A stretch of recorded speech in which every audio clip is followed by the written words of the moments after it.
All right, y'all, everybody comes into a golf lesson asking for more what? Consistency. Well, today I've got 5 things for you that are gonna make you more consistent next time you go play without ever having to make a swing change. That's right, no swing changes. Number 1, I'm gonna get to the golf course with a sufficient amount of time to warm up. Now, I like to warm up starting with my shorter clubs. I've got my 58-degree wedge here. I'll start with some smaller swings. And all I'm doing is I'm trying to feel the club in my hand. I'm trying to feel the bottom of the swing, how the club is reacting with the turf. I'll hit 5 or 6 balls like this. And then I'll move on to some shorter wedge shots, right? Kind of like 3/4 shots. So I'll grip down on it a little bit. I'll try to get the feeling of the left arm parallel to the ground. And then I go.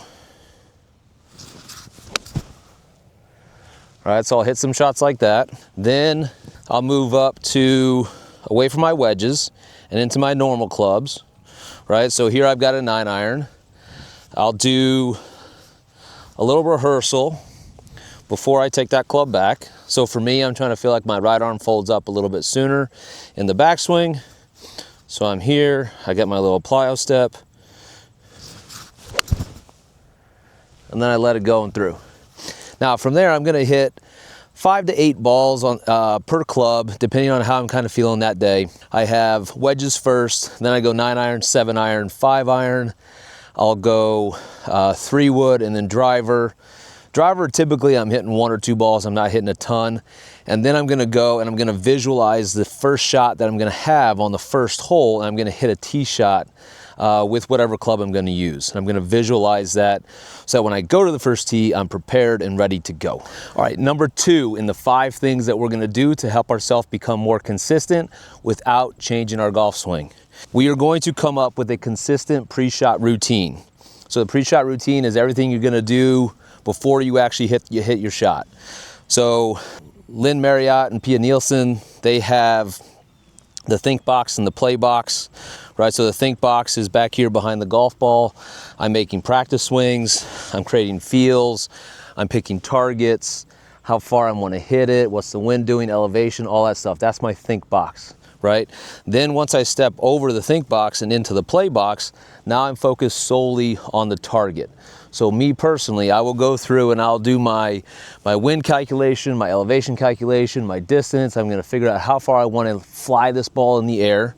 I'm going to take a practice swing, just trying to create a feel of what it is I'm trying to do when I actually hit the shot, and then it's time to go. So I'll get back here, I'll walk into it. Every single shot I'll ever hit on the golf course, you will see me do a little rehearsal. So I go there, and then I go. The amount of time that it takes us to do our pre-shot routine should be consistent from one shot to the next. So every single time I have this down to where I'm going through my calculations, I'm doing my rehearsals, and I'm hitting my shot. It takes me about 38 seconds to hit my shot once it becomes my turn. So I'm gonna really dial this in and make sure that I'm not leaving any extra wasted movement or any extra wasted time so that I start to overthink when I'm hitting my shot.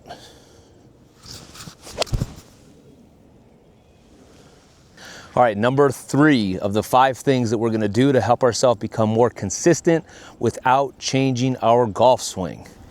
It is to know our distances like the back of our hand. Now, you might not have a TrackMan or a FlightScope Mevo or any of those launch monitors, and that is okay. You don't need one. What I like to have my players do is I like to have them go out on the golf course and they're gonna play. And then when they play, let's say on one particular day, they're gonna work on their wedge distances. So I'm gonna have them play their hole, and I want them to drop balls at, say, 100 yards. Drop 3 or 4 balls at 100 yards, and then hit those shots. And then what you're gonna do is you are initially shooting the flag to see how far you are from the hole. So if it's 100 yards, then you get up there, and when you see the ball land, wherever that pitch mark is, you then step off how much space is from the pitch mark to the hole. So if my pitch mark is right here and the hole is out there, Okay, let's say the hole is out here at this ball. What I'm gonna do is say, okay, well, I was trying to fly at 100, but it was it was 6 yards short. So really, I'm at 94 yards. And then if all of my pitch marks are pretty close to that, I'm gonna have a pretty good idea that for that shot, right, what I think is 100 is actually really 94, all right? So one day you're gonna do that maybe with your wedges. Next day you're gonna do that with your short irons. Next day you're gonna do it with your long irons. You can break it up however you want, but you're gonna make sure that you are starting to understand exactly how far your ball is going to carry anytime you're gonna have to hit a shot.